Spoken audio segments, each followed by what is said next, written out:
So as part of this particular unit, you're going to understand about function and dynamic memory allocation. So function. A function is a section of a program which is used to perform a specific task. In C, we can divide a large program into basic building blocks known as functions. The function contains the set of programming statements enclosed by curly braces.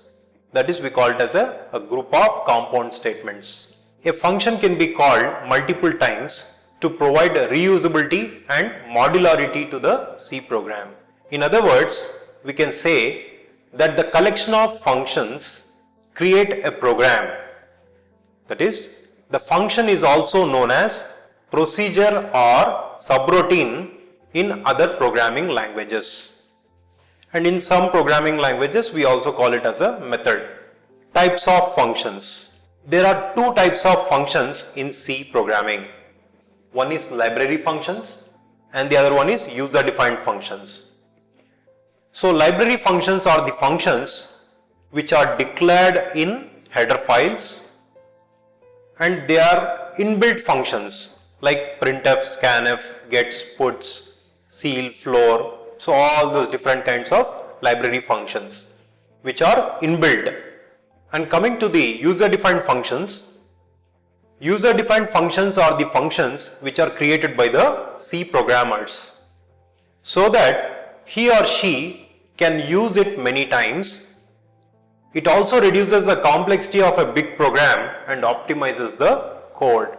So in the designing structured programs, simple programs studied so far can be solved and understood without too much effort. Large programs need to be reduced into elementary parts for better understanding. So we need to divide a complex task into a smaller elementary tasks in order to perform better. The principles of top-down design and structured programming dictate that a program should have a main module and its related modules.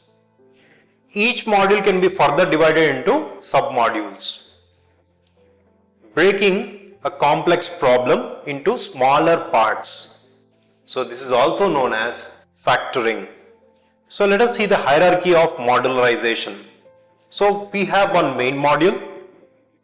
So under this main module, we have three sub-modules, module 1, module 2, module 3. So under the module 1, we have module 1A, module 1B, module 1C.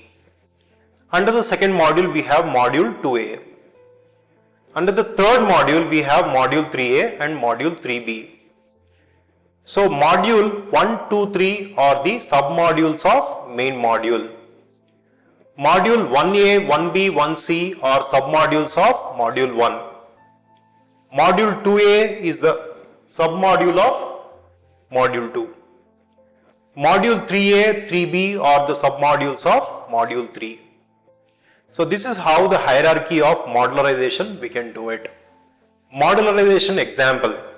Suppose in a college we have a principal who is a main module to look over the entire administrative activities. So principal is the main module, and coming to the module 1, principal will look after the academics, principal will look after the cultural activities and sports.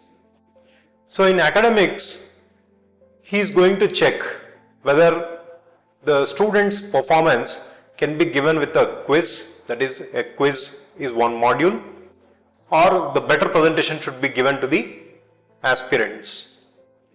Coming to the cultural, in the cultural module we may have singing, dancing or any other modules.